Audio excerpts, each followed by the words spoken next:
ಗೃಹ ಸಚಿವ doctor G Parameshwar ಭೇಟಿಯಾಗಿದ್ದಾರೆ ಎಸಿಪಿ ಚಂದನ್ ಹೆಸರು ನಿಮಗೆಲ್ಲ ಈ ರೇಣುಕಾಸ್ವಾಮಿ ಕೊಲೆ ಕೇಸ್ನಲ್ಲಿ ಚಿರಪರಿಚಿತ ಖಡಕ್ ಅಧಿಕಾರಿ ಅಂತ ಹೆಸರು ಪಡೆದಿದ್ದಾರೆ. ಇನ್ನು ಗೃಹ ಸಚಿವರನ್ನು ಭೇಟಿಯಾಗಿದ್ದಾರೆ. ರೇಣುಕಾಸ್ವಾಮಿ ಕೊಲೆ ಕೇಸ್ ದಾಖಲೆಗಳ ಸಮೇತ ಚಂದನ್ ಭೇಟಿ ನೀಡಿದ್ದಾರಂತೆ.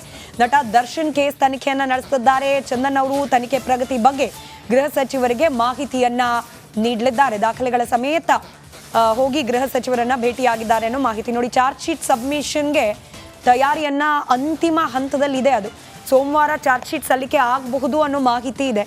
ಅದರ ಬೆನ್ನಲ್ಲೇ ಈ ಭೇಟಿ ಕುತೂಹಲಕ್ಕೆ ಕಾರಣವೂ ಆಗ್ತಾ ಇದೆ.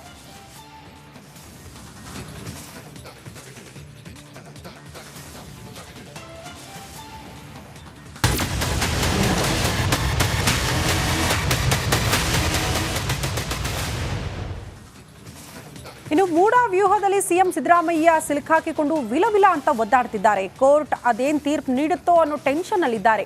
ಆ ಕುತೂಹಲಕ್ಕೆ ಇವತ್ತು ತೆರೆ ಬೀಳುತ್ತಾ, ಉತ್ತರ ಸಿಗಬಹುದಾ? ಅದೇ ಪ್ರಶ್ನೆ. ಆ ಕುರಿತ ಒಂದು ರಿಪೋರ್ಟ್ ಇದೆ, ಬನ್ನಿ ನೋಡ್ಕೊಂಡು ಬರೋಣ.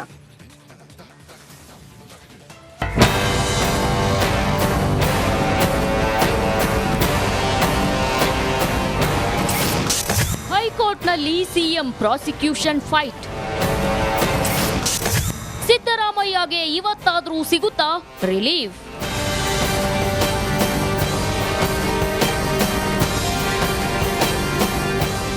ಮೂಡಾ ಕೇಸಲ್ಲಿ ಸಿಲುಕಿ ಸಿದ್ದರಾಮಯ್ಯಗೆ ನೆಮ್ಮದಿ ಇಲ್ಲದಂತಾಗಿದೆ.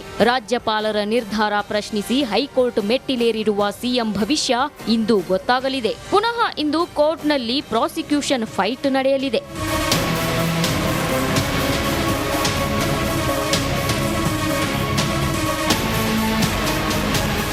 ಹೌದು, ಮೊನ್ನೆಯಷ್ಟೇ ಕೋರ್ಟ್ನಲ್ಲಿ ಸಿಎಂ ಪರ ವಾದ ಮಂಡಿಸಿದ ಅಭಿಷೇಕ್ ಮನು ಸಿಂಘ್ವಿ ಒಂದಿಷ್ಟು ಮಾಹಿತಿಯನ್ನ ಜಡ್ಜ್ ಮುಂದಿಟ್ರು. ಗವರ್ನರ್ ಸಂಪುಟ ತೀರ್ಮಾನಕ್ಕೆ ಬದ್ಧರಾಗಿಲ್ಲ, ರಾಜ್ಯಪಾಲರ ಕರ್ತವ್ಯದ ಬಗ್ಗೆ ಪುನರ್ ಪರಿಶೀಲನೆ ಆಗಬೇಕು ಅಂತ ವಾದ ಮಂಡಿಸಿದ್ರು. ವಾದ ಆಲಿಸಿದ ಬಳಿಕ ಕೋರ್ಟ್ ಇಂದಿಗೆ ವಿಚಾರಣೆ ಮುಂದೂಡಿದ್ದು, ಇಂದು ಬೆಳಗ್ಗೆ 10:30ಕ್ಕೆ ವಿಚಾರಣೆ ಮುಂದುವರೆಯಲಿದೆ. ಸಿಎಂ ಪರ ವಾದ ಆಯ್ತು.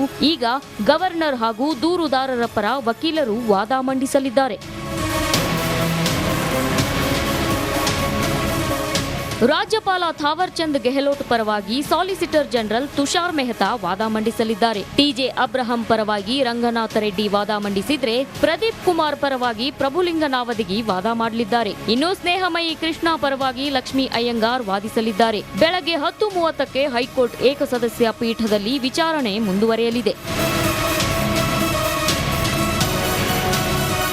ಜಸ್ಟಿಸ್ ಎಂ ನಾಗಪ್ರಸನ್ನ ಇರುವ ಏಕಸದಸ್ಯ ಪೀಠದಲ್ಲಿ ವಿಚಾರಣೆ ನಡೆಯಲಿದ್ದು, ಸಿದ್ದರಾಮಯ್ಯಗೆ ಬಿಗ್ ರಿಲೀಫ್ ಸಿಗುತ್ತಾ ಅಥವಾ ಪ್ರಾಸಿಕ್ಯೂಷನ್ ಸಂಕಷ್ಟ ತಂದೊಡ್ಡುತ್ತಾ ಕಾದು ನೋಡಬೇಕು.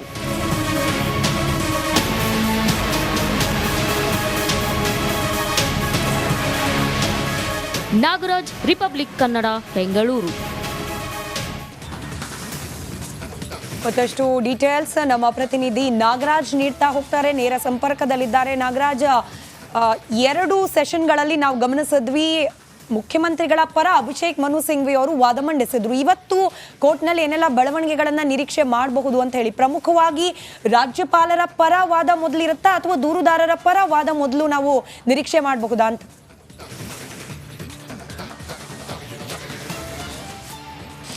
ಖಂಡಿತ ಸ್ಮಿತಾ, ಏನು ಕಳೆದ 2 ಸೆಷನ್ಗಳಲ್ಲಿ ಪ್ರಾಸಿಕ್ಯೂಷನ್ ಅನುಮತಿ ಸಂಬಂಧವಾಗಿ ಏನು ಪಿಟಿಷನರ್ ಸಿದ್ದರಾಮಯ್ಯ ಪರವಾಗಿ ಅಭಿಷೇಕ್ ಮನು ಸಿಂಘ್ವಿ ತಮ್ಮ ವಾದವನ್ನು ಮಂಡಿಸಿದ್ದು, ಇಲ್ಲಿ ಪ್ರಮುಖವಾಗಿ ಅಭಿಷೇಕ್ ಮನು ಸಿಂಘ್ವಿ ಒಂದಷ್ಟು ವಿಚಾರಗಳನ್ನು ರಾಜ್ಯಪಾಲರ ಒಂದು ಏನು ಆದೇಶ ಇದೆ ಅದಕ್ಕೆ ಸಂಬಂಧಿಸಿದಂತೆ ರೈಸ್ ಮಾಡಿರ್ತಕ್ಕಂಥದ್ದು.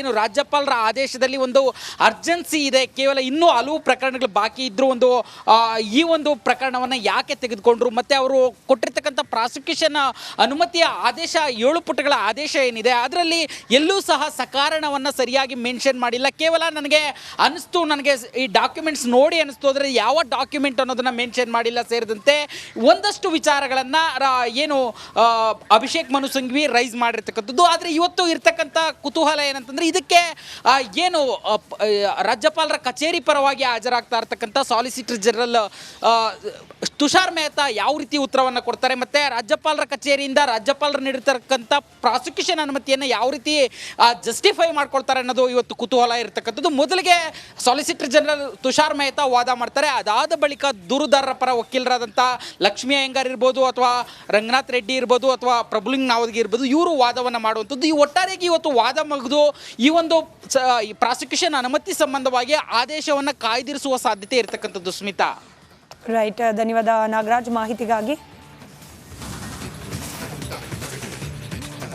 ಈ ಇತ್ತೀಚೆಗೆ ಎಲ್ಲಾ ವಿಚಾರಗಳು ಎಷ್ಟು ಕಾಂಪ್ಲಿಕೇಟೆಡ್ ಆಗ್ತದೆ ಅಂದ್ರೆ ಶ್ರುತಿ ನೋಡಿ, ಒಂದು ಆರೋಪ ಬಂದಾಗ ಅದನ್ನು ಕಾನೂನಾತ್ಮಕವಾಗಿ ಎದುರಿಸಬೇಕು, ಅಷ್ಟು ಮಾತ್ರ ಕುಳಿತಾ ಇಲ್ಲ ಅಂತ ಹೇಳಿ ಎಲ್ಲವೂ ಕೂಡ ರಾಜಕೀಯ ಪ್ರೇರಿತವಾಗಿ ರಾಜಕೀಯ ಬಣ್ಣವನ್ನ ಪಡೆದುಕೊಳ್ತಾ ಹೋಗ್ತಾ ಇದೆ. ಈಗ ಇದೇ ಮೂಡ ವಿಚಾರ ತೆಗೆದುಕೊಳ್ಳಿ, ಕೋರ್ಟ್ ನಲ್ಲಿ ಇದೆ, ಆಲ್ರೆಡಿ ರಾಜ್ಯಪಾಲರ ಅಂಗಳಕ್ಕೆ ತಲುಪಿತ್ತು, ಅದನ್ನ ಕೋರ್ಟ್ ನಲ್ಲಿ ವಿಚಾರಣೆ ನಡೆಸಲಾಗ್ತಾ ಇದೆ, ಅದರ ವಿಚಾರಣೆ ಇವತ್ತೇ ನಡೀತಾ ಇದೆ. ಇದರ ನಡುವೆನೂ ರಾಜಕೀಯ ಆಟಾಟೋಪಗಳು. ಪಾದಯಾತ್ರೆ ಏನ್ ಮಾಡ್ತಾರಂತೆ, ಬಿಜೆಪಿಯವರು ಮಾಡಿದ್ರು, ಅದಕ್ಕೆ JDS ನವರು ಸಾಥಿತ್ತು, ಕಾಂಗ್ರೆಸ್ನವರು ಕೂಡ ಪ್ರತಿಭಟನೆಗಳನ್ನ ಮಾಡಿದ್ರು. ಅಂದ್ರೆ ಈ ಮೂರು ಪಕ್ಷಕ್ಕೂ ಕೂಡ ನಮ್ಮ ಕಾನೂನಿನ ವ್ಯವಸ್ಥೆಯಲ್ಲಿ ನಡೆಯುವಂತ ಪ್ರಕ್ರಿಯೆಗಳ ಮೇಲೆ ನಂಬಿಕೆನೇ ಇಲ್ವಾ? ಜನರನ್ನ ಮುಟ್ಟಾಳನನ್ನಾಗಿ ಮಾಡಿಸ್ಲಿಕ್ಕೆ ಅಥವಾ ಜನರನ್ನ ದಿಕ್ಕು ತಪ್ಪಿಸ್ಲಿಕ್ಕೆ ಈ ರೀತಿಯಾಗಿ ಪ್ರಯತ್ನಗಳು ಮಾಡ್ತಾರಾ? ನಾನು ಮೂರು ಪಕ್ಷಕ್ಕೂ ಒಳಗೊಂಡಂತೆ ಹೇಳ್ತಾ ಇದ್ದೀನಿ. ಈ ಮೂಡ ವಿಚಾರವನ್ನ ಬಿಜೆಪಿ ಕೂಡ ಪ್ರಶ್ನೆ ಮಾಡಿದೆ, JDS ಕೂಡ ಪ್ರಶ್ನೆ ಮಾಡಿದೆ, ಕೋರ್ಟ್ಗೆ ಬಂತು, ರಾಜ್ಯಪಾಲರ ಅಂಗಳಕ್ಕೆ ಬಂದು ಅದಾದ್ಮೇಲೆ ಕೋರ್ಟಿಗೆ ಬಂದ ಮೇಲೆ ಕಾದ್ ನೋಡ್ಬೇಕು ಜವಾಬ್ದಾರಿಯುತ ಪಕ್ಷಗಳಾಗಿ.